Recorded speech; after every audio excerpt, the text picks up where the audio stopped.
The Dating Show, brought to you by olderdatingonline.com. In this edition of The Dating Show, we hear from an eloquent etiquette expert, or to look at it another way, a posh bloke who thinks we should all be living like Downton Abbey. Yes. And we have some beauty tips for men. Now, etiquette, what are the do's and don'ts? It's even more tricky now in 2014 with all the social media. Now, William Hanson, who I think has very blue blood, is an expert in all this. You have this concept of chivalry. Now, chivalry used to be sort of knights of the realm, the knights of chivalry, treating damsels in distress or otherwise nicely.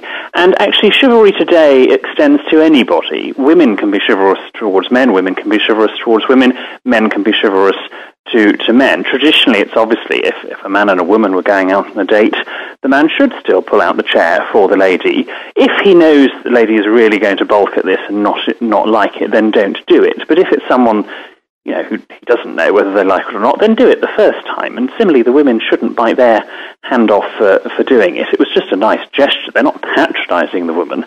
It is just a nice thing, such as holding open a door. It's not because they're the weaker sex. It's because they are a human being. With social media, with smartphones, with texting, and all these different things that we're trying to cope with at the moment, you've sort of gone through the etiquette of face-to-face, but what about the etiquette of, texting, emailing? Where are we on that? Texting and emailing is very interesting because we've obviously, it's come in relatively recently, and I think still as a society we are finding our feet. We just need to apply basic common sense, and then we will be fine. If you are going out to someone's house for dinner, don't take your mobile phone out at the dinner table. Put it in your pocket, turn it to silent, and respect the host who might have spent all day cooking up a lovely meal for you. Similarly, if you're going out on a date or you're going out with a friend to a restaurant, don't sit there on your mobile phone. Focus on the humans, not the gadgets.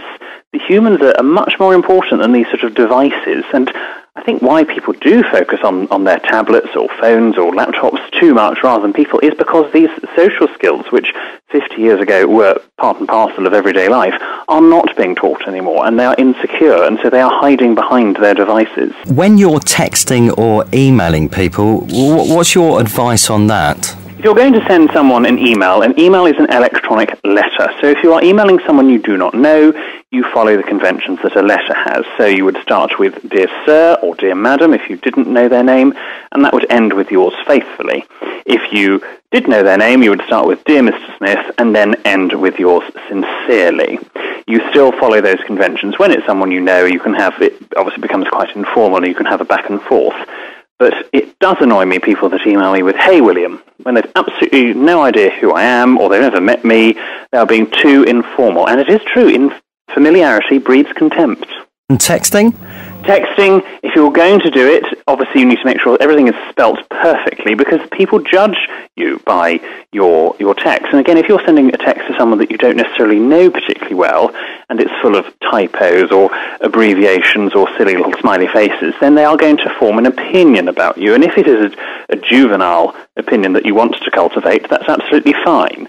But just think about how you are perceived. And if only people thought about, maybe what I put on today, or what I don't put on today, or how I'm coming across on the telephone, or by text, what is that other person going to think of me? Have some self-respect, and hopefully you will go further. Okay, and just finally, just one final question for you, William.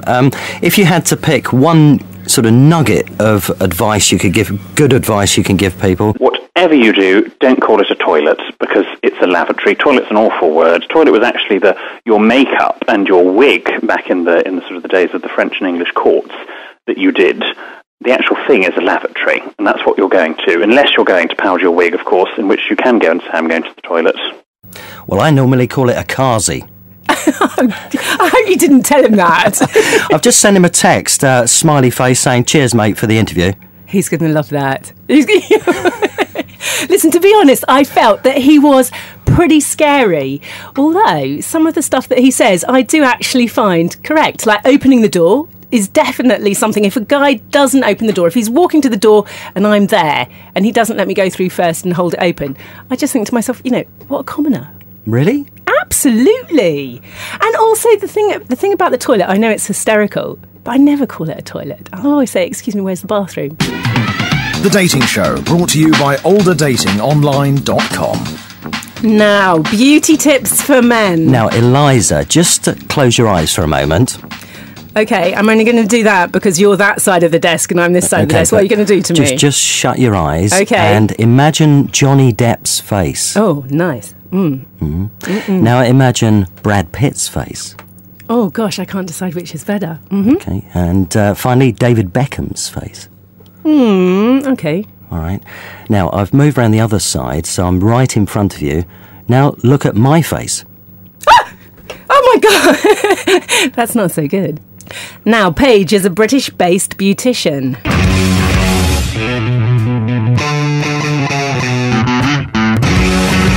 So, you're a beautician. I mean, first question, are you beautiful? Well, I try. Now, can I just paint a picture in your mind?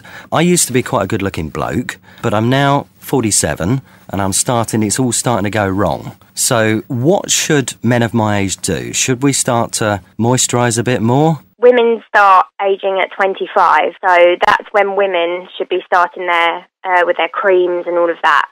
That's mainly when men should start as well. On the moisturising side of stuff, I'm not really sure what to do. Should I moisturise sort of first thing in the morning, last thing at night? When should I be doing this? When you shower, when you get out of the shower, you should be putting it on. And then at night, you should be putting like a night one on before you go to bed, so that works overnight, that one. Eyebrows, should a man really go to a salon and get them done properly, or try and do them himself in front of the mirror? It's probably best if they come to the salon. I know it can be like a bit embarrassing, but basically what we'll do is we'll just trim them and neaten them up. Like, we won't put them into a shape or anything like that. Yeah, because I don't want a shape like Spock. Now, can I ask you about the tricky subject of waxing for men? I mean, do you see many men doing this? Not really. It's normally their backs that they get mainly waxed, but I don't really see many. Is that more of a salon thing, or should men sort of buy their own kit and try and do it in the privacy of their own home? I'd definitely say that was for the salon. With the chest, that's a very sensitive area, so it'd be better if they came to someone who knows like what they're doing with the waxing and they get it done in a salon. Yeah, because I once did mine and ripped the thing off and I was red for days. And one final question, I mean, you're a beautician. I mean, when you're getting ready for a date, how long does it take you? Oh, it takes me forever. Absolutely forever. Because you have to pick the outfit, the right makeup, how you're going to wear your hair. Do you know, I've had an idea. I think that we should set her up with the lovely William. Brilliant! Not sure how they'd work together, but anyway. The Dating Show, brought to you by olderdatingonline.com. I'm joined now in the studio by Debbie Russ, who's one of the presenters on lovesongs247.com. Debbie, you present the Chill Out Show. Just tell us a little bit about that. Oh, well, Chill Out is the perfect sound for relaxing with a loved one, to get you in the mood for love, or if you're on the dating website, to have you in the frame of mind to find the person that you can love. Okay, you've got a fantastic voice. Well, thank you, Rod. So, as well as being one of the presenters on the station, you also do some of the adverts as well, one of which is Pepper Dove, which is an interesting character. Just tell me a little bit about her. Oh, yeah, Pepper. I'm very fond of Pepper. She's a bit of a man-eater, really, but I think in her heart she's quite lonely and desperate for love, and she's also quite playful, I think, and a bit of a cougar, but she's quite fun to do. Just give us a little blast of Pepper now. Well, how would you like me to be? Wow, Debbie. Wow. She's made for other things. I know. Awesome voice. She has a lovely voice. She has a great voice. Yeah.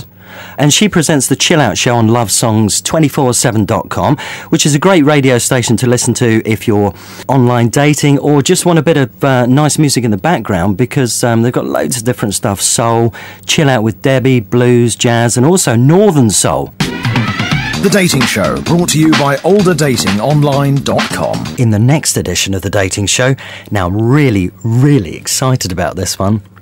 You look at it. What's going on? We've got Bill. Bill? Bill. What do you mean? We've got Bill Clinton on The Dating Show. You're joking. In the next edition is Bill Clinton. The Dating Show, brought to you by olderdatingonline.com.